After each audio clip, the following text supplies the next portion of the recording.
أعوذ بالله من الشيطان الرجيم بسم الله الرحمن الرحيم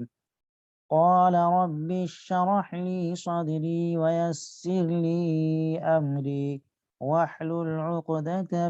من لساني يفقه قولي واجعل لي وزيرا من أهلي هارون أخي اشدد به أزري وأشركه في أمري كي نسبحك كثيرا ونذكرك كثيرا إنك كنت بنا بصيرا قال قد أوتيت سؤلك يا موسى صدق الله العظيم. اللهم وفقنا لما تحب وترضى عدد ما تحب وترضى. رب زدني علما رب زدني علما رب زدني علما. اللهم صل على سيدنا ومولانا وحبيبنا وشفيعنا محمد وبارك وسلم. محترم ناظرین، عزیزان ملت،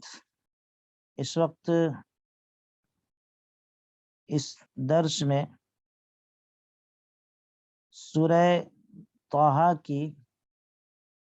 آیت نمبر 25 سے 36 تک آپ کی خدمت میں پیش کی گئی ہے۔ گزشتہ آیات میں آپ کے سامنے یہ باتیں آئی تھی، حضرت موسیٰ علیہ السلام کو نبوت اور رسالت کے اہم ذمہ داریوں سے سرفراز کیا گیا، اور ساتھ ہی آپ کو نبوت اور رسالت کے تعلق سے 2 مضبوط نشانیاں دی گئی تھی، اور حکم ہوا تھا کہ فرعون کے پاس جائیں، کیونکہ اس نے حد سے زیادہ نافرمانی کی ہے اللہ کی، اسے جائیں اور اس کو دعوت دیں، اللہ کی طرف بلائیں۔ اب عزیزان محترم، آج کی جو آیات آپ حضرات کی خدمت میں پیش کی گئی ہیں، ان آیات میں اللہ تبارک و تعالی نے حضرت موسیٰ علیہ السلام کی کچھ دعائیں جو انہوں نے کی تھی اس موقع پہ، اس کو ذکر فرمایا ہے۔ جب حضرت موسیٰ علیہ السلام کو اللہ سے ہم کلامی کا شرف حاصل ہوا اور نبوت کی ذمہ داریاں آپ کے کاندھے پر ڈالی گئی، تو اس وقت آپ نے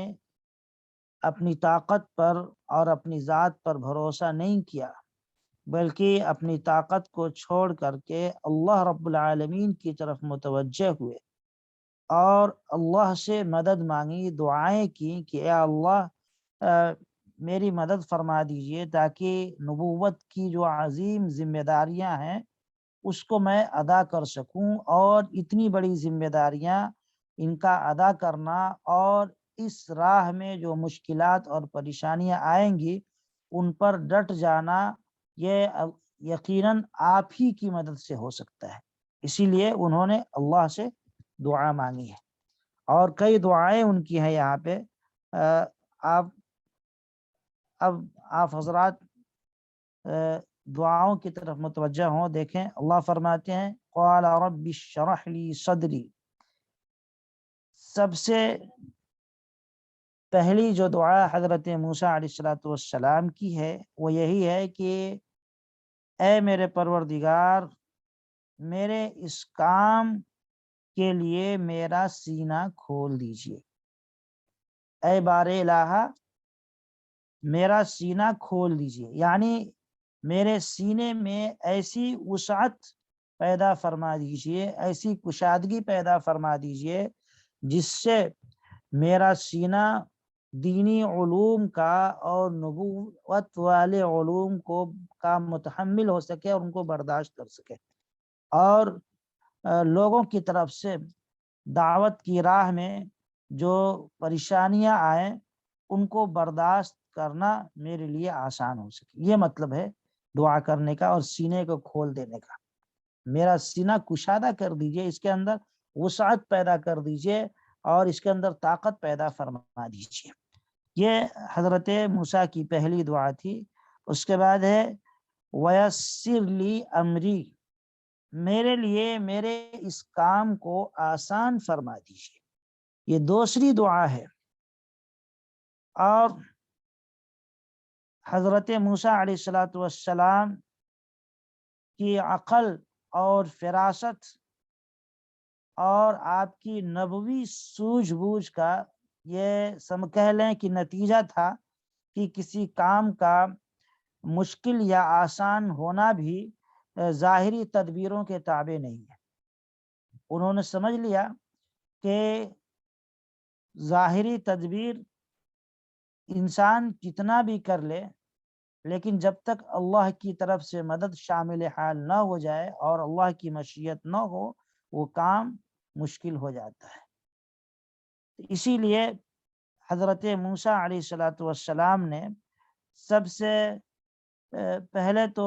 اپنے اندر ہمت اور حوصلہ اور طاقت کی دعا مانگی، اور دوسرے نمبر پہ کہا کہ یا اللہ، آپ نے جو ذمہ داریاں مجھے دی ہیں تو اس ذمہ داری کو میں صحیح طور پر ادا کر سکوں، اس کو میرے لیے آپ آسان فرما دیجیے، تاکہ اس ذمہ داری کا نبھانا میرے لیے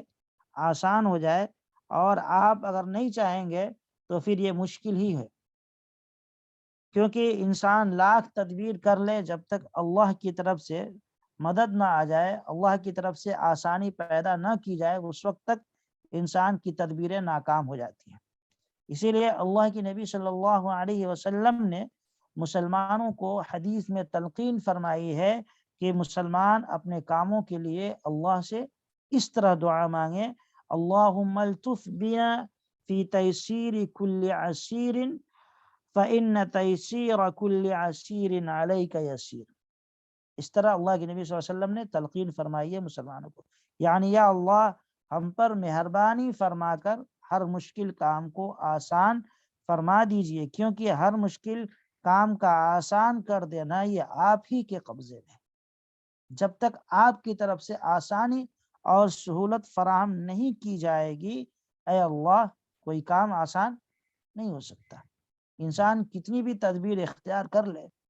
اور اسباب اور ذرائع کو اختیار کر لے، لیکن جب تک اللہ کی طرف سے اس کے اندر مدد نہ آ جائے، وہ کام کامیاب نہیں ہو سکتا۔ تو بہرحال حضرت موسیٰ علیہ السلام نے یہ دوسری دعا فرمائی، وَيَسِّرْ لِي أَمْرِي۔ اب تیسری دعا جو حضرت موسیٰ کرتے ہیں وہ بھی بڑی اہم دعا ہے، وَاحْلُلْ عُقْدَةً مِّن لِّسَانِي، اور میری زبان سے گرہ کو بھی کھول دیجیے۔ تیسری دعا ہے، یعنی اے اللہ، میری زبان کے اندر جو بندش ہے اور زبان میری صحیح طور پر کام نہیں کرتی ہے، میں صحیح طور پر بات نہیں کر پاتا ہوں، اے اللہ، اس بندش کو دور فرما دیجئے اور میرے لیے بات چیت کو اس طرح آسان کر دیجئے کہ لوگ میرے کلام کو اور میرے بات کو سمجھ سکے۔ عزیزان محترم، یہ بندش کیا ہے اور حضرت موسیٰ علیہ السلام کی زبان کے اندر یہ لکنت کیوں تھی، بندش کیوں پیدا ہوئی تھی، کب پیدا ہوئی تھی؟ اس کے پیچھے ایک اہم واقعہ ہے، وہ یہ ہے کہ حضرت موسیٰ علیہ السلام، آپ جانتے ہیں کہ دودھ پینے کے زمانے میں وہ اپنے والدہ کے پاس ہی رہا کرتے تھے، اور فرعون کے دربار سے آپ کی والدہ کو بلا ناغہ اجرت ملتا تھا، آپ کی والدہ کو وظیفہ دیا جاتا تھا حکومت کی طرف سے دودھ پلانے کے عوض میں۔ جب حضرت موسیٰ علیہ السلام کا دودھ چھڑا دیا گیا تو فرعون اور اس کی بیوی آسیہ نے اب حضرت موسیٰ کو اپنا بیٹا بنا لیا، اس لیے جب بیٹا بنا لیا تو اب حضرت موسیٰ اپنے والدہ کے پاس نہیں رہے، ان کو فرعون کے محل میں لا لیا گیا، یہاں رہنے لگے اور فرعون کے زیر تربیت آپ رہنے لگے۔ اسی بیچ ایک واقعہ کچھ روز کے بعد اس طرح پیش آیا کہ حضرت موسیٰ علیہ السلام نے فرعون کی داڑھی پکڑ لی اور پکڑ کر کے ایک زوردار تماچا اس کو رسید کر دیا۔ اور بعض روایات میں اس سے ہٹ کر ایک واقعہ ہے، وہ یہ ہے کہ موسیٰ علیہ السلام کھیل رہے تھے، آپ کے ہاتھ میں ایک چھری تھی، اس چھری کو آپ نے فرعون کے سر پر بہت زور سے مارا۔ ظاہر سی بات ہے فرعون جس کے ایک ایک عضو میں کبر اور تکبر بھرا ہوا تھا، اور جو کہتا تھا انا ربکم الاعلی، میں سب سے بڑا رب ہوں، تو وہ اس بے ادبی کو اور گستاخی کو برداشت نہیں کر سکتا تھا۔ اور عموماً بادشاہوں کا مزاج ایسی ہوتا ہے، ان کے مزاج میں کبر اور تکبر عام طور پہ ہوا کرتا ہے۔ تو فرعون کو بڑا غصہ آیا اور اس نے فوراً قتل کرنے کا ارادہ بنا لیا، لیکن آسیہ نے کہا کہ آپ اس معصوم بچے کی بات کا خیال نہ کریں، اس کو تو کسی چیز کی ہوش حواس نہیں ہے، یہ معصوم ہے، اچھے اور برے کی تمیز ابھی اس کے اندر نہیں ہے، آپ کو اگر شک ہے تو آپ تجربہ کر کے دیکھ لیں۔ اس نے بہرحال تجربہ کرانے کے لیے اور حضرت موسیٰ علیہ السلام کی اچھائی اور برائی کے اندر تمیز آپ کو ہے کہ نہیں، اس کو پہچاننے کے لیے ایک تشت میں آگ کے انگارے اور دوسرے تشت میں ہیرے اور جواہرات کو منگوایا اور موسیٰ علیہ السلام کے سامنے رکھ دیا۔ اس کا خیال یہ تھا کہ چونکہ بچے عموماً جو چیز خوبصورت نظر آتی ہے، چمکدار اور روشن ہوتی ہے، اس کو پکڑنے کی کوشش کرتے ہیں، تو آگ کے جو انگارے ہیں ہیرے جواہرات کے مقابلے میں زیادہ روشن ہیں اور ان کے اندر روشنی زیادہ ہے، تو اگر یہ انہوں نے بے خبری میں اور اچھے اور برے کی تمیز نہ ہونے کی وجہ سے اگر مجھے تماچا رسید کیا ہے، تو یہ آگ کو پکڑیں گے، انگارے کو پکڑیں گے اگر ان کے اندر بچپنا ہے تو، اور اگر ان کے اندر کچھ تمیز اور پہچان ہوگی، کچھ عقل اور سوجھ بوجھ ہوگی، تو بجائے آگ کے یہ ہیرے اور جواہرات کی طرف اپنے ہاتھ کو بڑھائیں گے۔ لیکن حضرت موسیٰ علیہ السلام کوئی معمولی بچہ تو تھے نہیں، ایک غیر معمولی انسان آپ تھے، آپ کو نبوت کا درجہ دیا جانا تھا، اللہ کے منتخب بندے تھے، آپ نے اپنے ہاتھ کو بجائے آگ کے جواہرات کی طرف بڑھانے کی کوشش کی، لیکن اسی وقت حضرت جبرائیل علیہ السلام فوراً آئے اور انہوں نے آپ کا ہاتھ آگ کی طرف کر دیا۔ حضرت موسیٰ نے ایک انگارے کو لیا اور فوراً اٹھا کر کے منہ میں رکھ لیا، جس سے آپ کی زبان جل گئی تھی، اور اسی وجہ سے آپ کی زبان میں لکنت پیدا ہو گئی تھی، آپ جو بات کہتے تھے تو وہ بہت صحیح طور پر صاف نہیں کہہ پاتے تھے۔ جب یہ بات ہو گئی تو فرعون کو یقین ہو گیا کہ نہیں، اس نے جو حرکت کی ہے یہ بچپنے کی وجہ سے کی ہے، کسی سمجھداری اور سوجھ بوجھ کی بنیاد پر نہیں کی ہے، تو اس نے بہرحال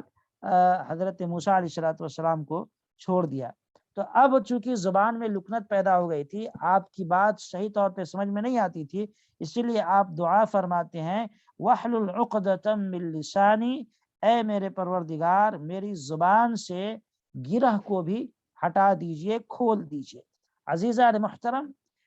آپ غور کریں، پہلی دو دعائیں جو حضرت موسیٰ نے مانگی ہیں، رب اشرح لی صدری ویسر لی امری،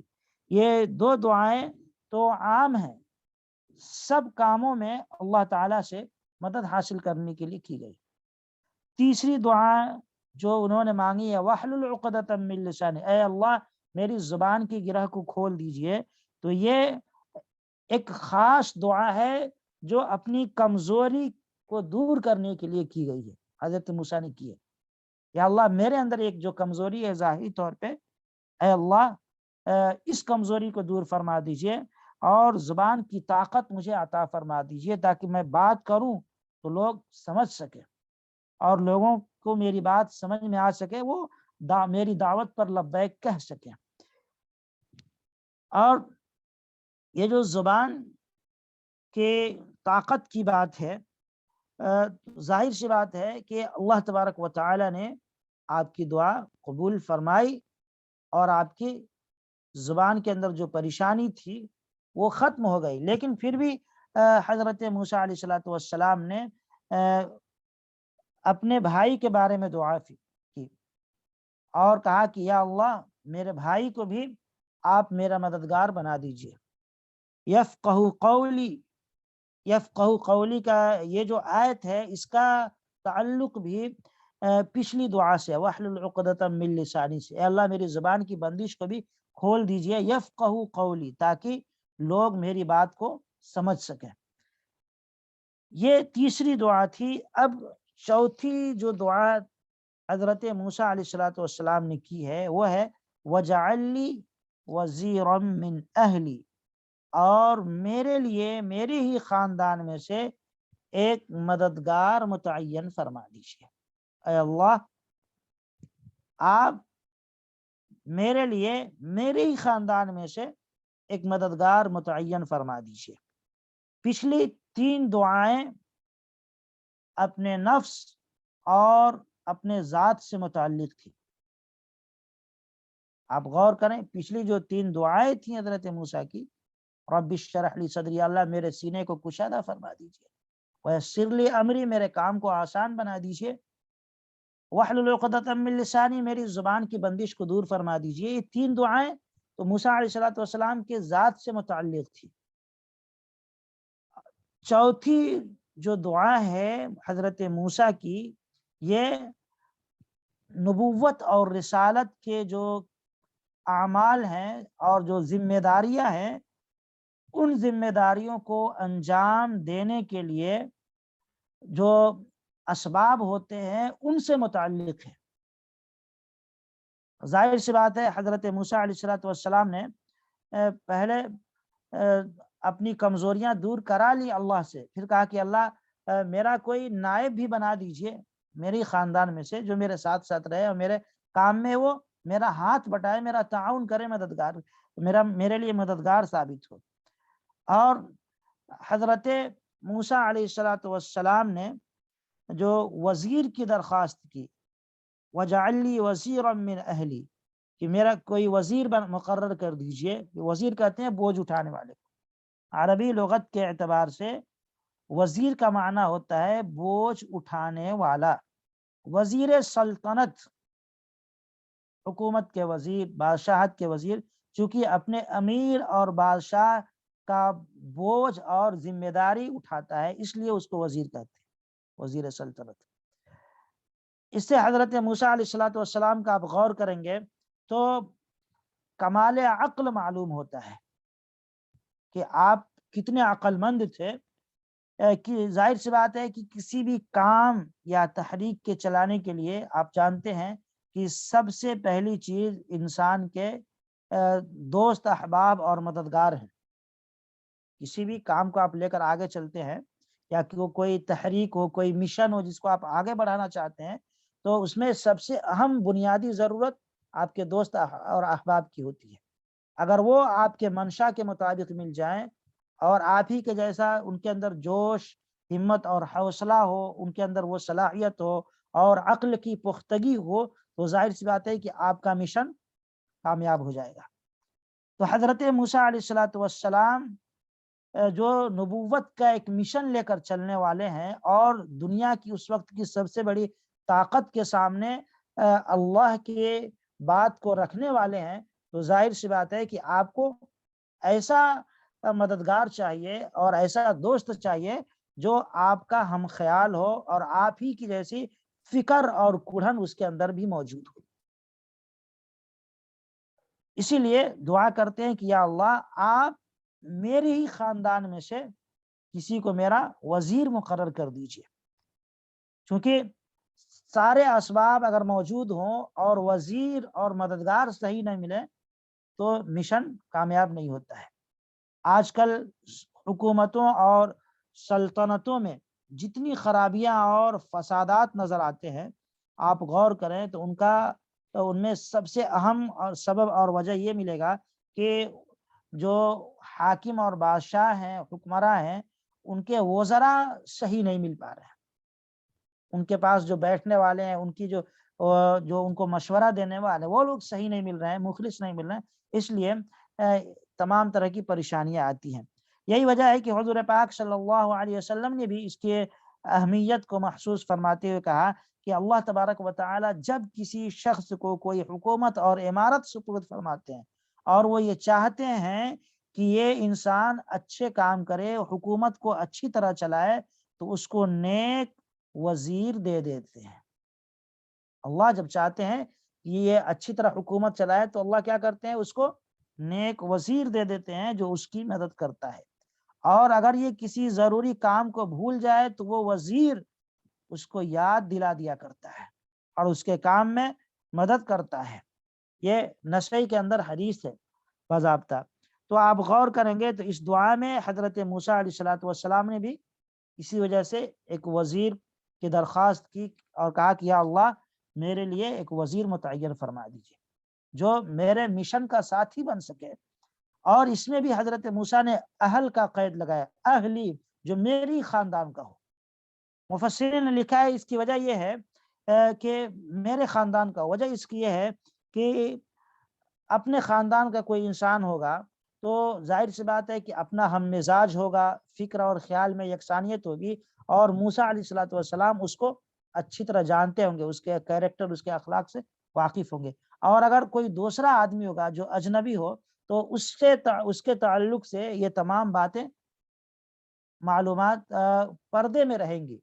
معلوم نہیں ہوگا اس کا کیریکٹر کیا ہے، اس کے اندر کیا فکریں ہیں، اس کی صلاحیت کیا ہے، اور اس کے اندر کتنی ہمت اور حوصلہ ہے، اور یہ میرے ساتھ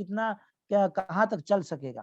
اگر اپنا آدمی ہے تو اس کے بارے میں معلومات ہوتی ہے۔ اسی وجہ سے حضرت موسیٰ نے یہ کہا کہ اللہ میری خاندان میں سے میرا ایک وزیر متعین فرما دیجیے۔ یہاں ایک مسئلے کی وضاحت کرتا چلوں کہ اپنے خاندان میں سے وزیر کا مقرر کرنا اگر باصلاحیت آدمی ہو تو یہ کوئی عیب کی بات نہیں ہے۔ ہاں، بیماری تو آج یہ عام ہو گئی ہے کہ انسان بس اپنی خاندان کو دیکھتا ہے اور انہی کو آگے بڑھانے کی کوشش کرتا ہے، گرچہ ان کے اندر وہ صلاحیت نہ ہو، وہ صحیح طور پہ وہ کام انجام نہ دے سکیں، پھر بھی انہی کو آگے بڑھانے کی کوشش کرتا ہے۔ تو یہاں سے فتنے اور فساد پھیلنے شروع ہو جاتے ہیں۔ تو اگر واقعتاً صلاحیت ہے اور وہ اس کام کو بہت اچھے انداز میں کر سکتا ہے تو اس کو ذمہ داری دینی چاہیے، گرچہ اپنے خاندان کا ہو۔ اگر صلاحیت نہیں ہے پھر بھی انسان اپنے خاندان کو ترجیح دے رہا ہے تو یہ غلط طریقہ ہے، اور اس کی وجہ سے پھر کام صحیح طور پہ اور حکومتیں صحیح طور پہ نہیں چل سکیں گی۔ افسوس تو یہ ہوتا ہے کہ بعض ایسے سی ایم بن گئے ہیں اپنے ہندوستان کے اندر جن کو دستخط کرنا بھی نہیں آتا تھا۔ بس یہ ہے کہ شوہر نامدار جیل گئے تو بیوی جو بالکل بیچاری ان پڑھ تھی اس کو لا کر کے سی ایم بنا دیا اپنے ہاتھ میں، جبکہ یہ طریقہ صحیح نہیں ہے، ایسا نہیں ہونا چاہیے۔ آپ ایسے آدمی کو بنائیں جو اس کا اہل ہو، گرچہ وہ باہر والا ہو، جو صحیح طور پر اس کام کو بخوبی انجام دے سکے۔ بہرحال حضرت موسیٰ علیہ الصلوۃ والسلام نے یہ چوتھی دعا فرمائی، اور اس کے بعد پھر آپ نے ہی نام کی وضاحت بھی کر دی، ہارون اخی اشدد بہ ازری، کہ اے میرے پروردگار میرے بھائی جو ہارون ہے اس کے ذریعے میری طاقت کو بڑھا دیجیے۔ ہارون اخی اشدد بہ ازری، اے میرے اللہ میرے بھائی ہارون کو میرا وزیر بنا دیجئے، اس کے ذریعے میری طاقت کو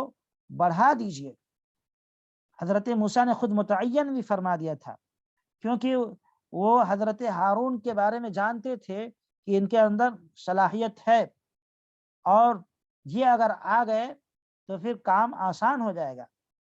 حضرت ہارون علیہ السلام حضرت موسیٰ سے 3-4 سال بڑے تھے عمر میں، آپ کے بڑے بھائی تھے،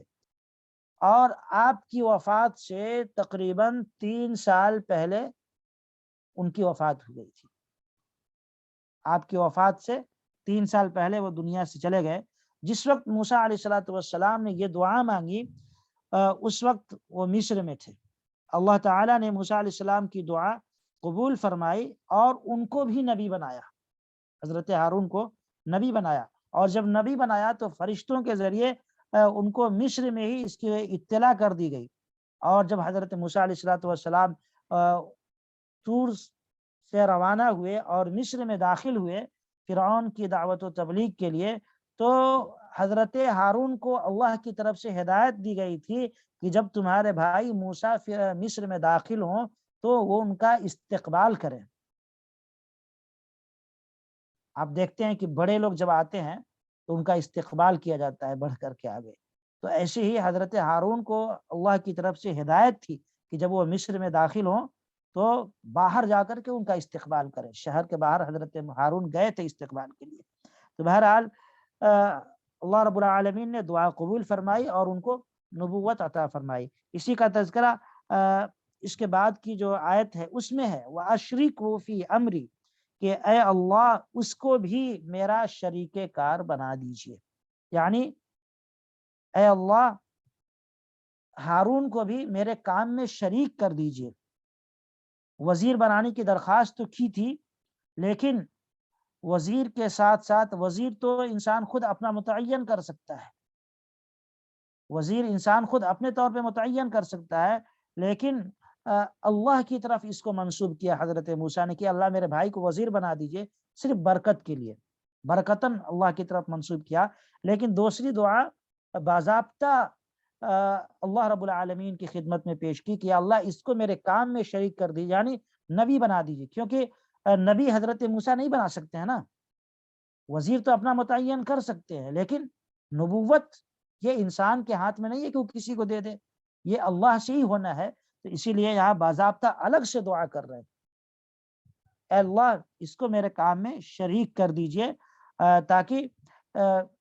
میں کام اچھے طور پہ کر سکوں اور یہ میرا مددگار ثابت ہو سکے۔ بہرحال اللہ تبارک و تعالیٰ نے ان کی دعا قبول فرمائی، کئی نسبحک کثیرا ونذکرک کثیرا،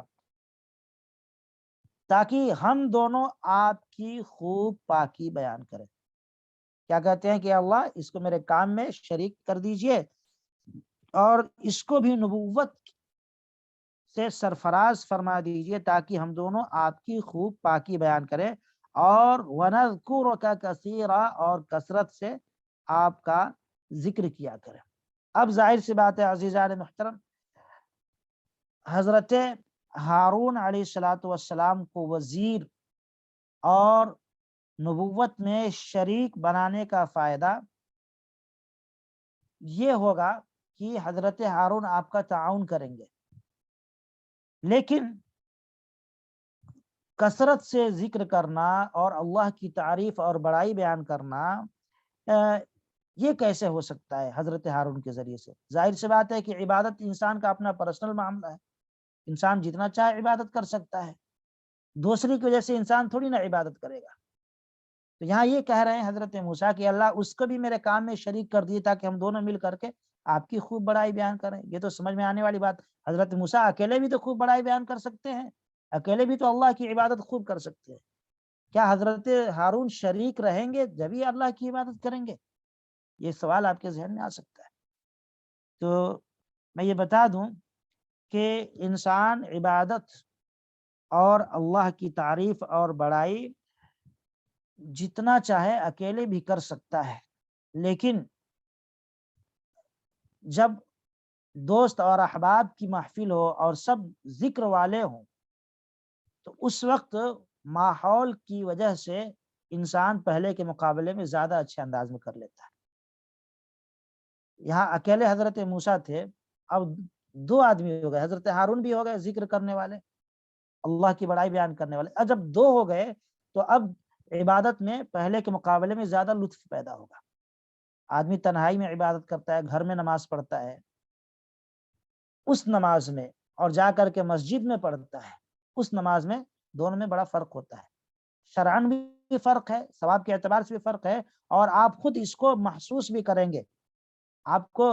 احساس ہوگا کہ بھائی میں نے آپ کو جو خوشی جماعت کے ساتھ مسجد میں نماز پڑھنے پر محسوس ہوگی، حاصل ہوگی، وہ خوشی آپ کو تنہا گھر میں پڑھنے اس حاصل نہیں ہو سکتی۔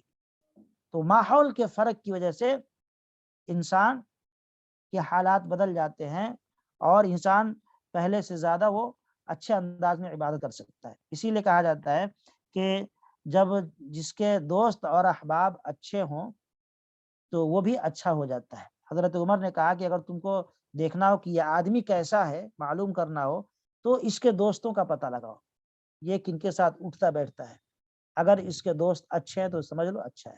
اگر ذکر والے ہیں، نماز والے ہیں اور تلاوت قرآن والے ہیں تو سمجھ لو کہ اس کی زندگی میں بھی ذکر ہوگا، قرآن کی تلاوت ہوگی، اور یہ اللہ کے حقوق کا خیال کرنے والا ہوگا۔ اور اگر اس کے دوست بس ایسی شرابی کبابی ہیں اور جوا کھیلنے والے ہیں تو سمجھ لو یہ کتنا بھی بڑا دیندار بنتا رہے اور ڈنکے کی چوٹ کہتا رہے کہ میں بڑا دیندار ہوں، بڑا دیندار ہوں، تو اس کی دینداری کا اعتبار نہیں ہوگا۔ تو اسی لیے ماحول کو بنانے کے لیے حضرت موسیٰ نے ماحول کا چونکہ اثر ہوتا ہے، تو اسی لیے کہتے ہیں کہ اللہ اب جب ہم دو ہو جائیں گے تو آپ کی عبادت اور آپ نے جو ذمہ داری دی ہے اس کو ہم اور اچھے انداز میں کریں گے، شوق اور جذبے کے ساتھ کریں گے۔ اکیلا آدمی بہت زیادہ آگے نہیں چل پاتا ہے عبادت کے اعتبار سے بھی، کسی بھی اعتبار سے۔ دو آدمی ہو جائیں تو چلو بھائی جا کر کے 10 کلومیٹر بھی دور اگر مسجد، تو چلو بھائی جا کر نماز پڑھ کے آ جائیں گے۔ اکیلے تو کہاں جائیں گے، چلو سو جاؤ گھر میں ہی پڑھو۔ تو اس لیے ماحول کا اثر پڑتا ہے، اسی لیے وہ کہتے ہیں کہ یا اللہ جب ہم دو ہو جائیں گے تو آپ کی اور زیادہ عبادت کریں گے، پاکی بیان کریں گے، بڑائی بیان کریں گے۔ اللہ کہتے ہیں انک کنت بنا بصیرا، یقیناً ہم آپ کو خوب دیکھ رہے ہیں۔ قال قد اوتیت سؤلک یا موسیٰ، اللہ رب العالمین نے خوشخبری سنائی اور کہا کہ اے موسیٰ تمہاری درخواست قبول کر لی گئی، جاؤ میں نے تمہاری دعا قبول کر لی اور تمہارے بھائی کو میں نے نبوت دے دی۔ بہرحال عزیزان محترم، حضرت موسیٰ علیہ الصلوۃ والسلام نے 5 دعائیں خصوصیت کے ساتھ مانگی ہیں۔ اللہ رب العالمین نے اخیر میں بشارت سنائی ہے قبولیت کی، اور یہ کہا کہ قد اوتیت سؤلک یا موسیٰ، جاؤ ہم نے تمہاری ساری دعائیں قبول کر لی۔ تو اللہ تبارک و تعالیٰ نے دعائیں قبول فرمائی، اور ساتھ ساتھ حضرت موسیٰ علیہ الصلوۃ والسلام کے جو پریشانیاں تھی زبان کے تعلق سے اس کو بھی اللہ نے دور کر دی، اور آپ کے بھائی کو بھی اللہ نے نبوت میں شریک قرار دے دیا۔ اس سے پتہ چلتا ہے کہ انسان اگر نیک عمل کر رہا ہو اور وہ دین کی خدمت انجام دے رہا ہو تو